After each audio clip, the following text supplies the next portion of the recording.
I suspect. You're right about that. I suspect but listen, that they are not. The other guy's unacceptable to me. I'm all in. I think they're much more cats than dogs. Okay, so people, listen, mark this down. I agree with everything you're saying, except I have to take one word. Preach. Okay, I take offense, not offense, but exception to one word.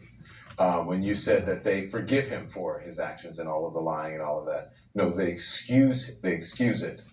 It's an excuse. They let it go. There's a difference between excusing it and forgiving. You acknowledge and you go, I'm sorry, I forgive you. No, it's not even that. They won't even admit that it's wrong. They excuse it. Okay, so I agree with you 100%. Some admit it's wrong and then they hit you with a but. Yeah. It's wrong, but Biden lies too. Mm-hmm. It's wrong, but the Democrats do it too. Mm-hmm. It's wrong, but, see what I'm saying? So they create an equivalency that often is not an equivalency. That's making an excuse. Because the but gives the excuse.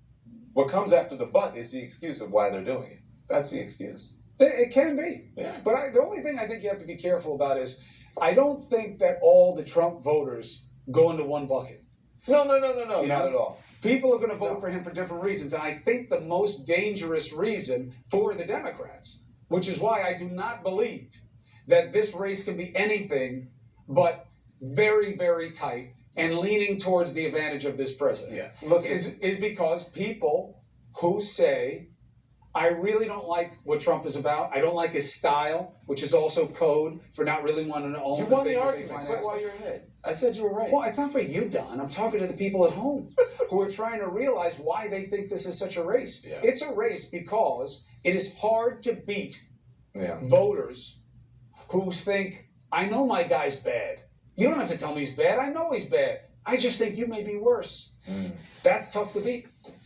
Because it's not real, right? It can be. You can place anything on something that's a hypothetical or a fear. Yeah. But you said I agree with you that not all Trump supporters should be put in the same bucket, but to a certain extent, to a large extent, you have to make excuses for a whole lot of things. Absolutely. You can't vote for him. Yeah. You have to prioritize. Unless you're the kid in Kenosha.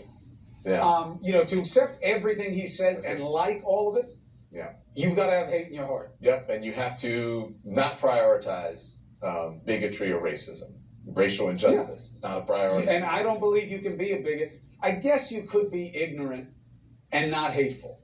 That's true. But I think that people in the main are smart enough these days in this country to know that bigotry is not an informed or intelligent suggestion. Right. Most people who are bigots or racist won't admit that they are, or maybe they don't know, is in the vein of what you're saying. And so why would they realize that the president is, or admit that he is, when they can't even see it in themselves? So let's continue on and talk about racial injustice, because it's fueling the protests all across the country.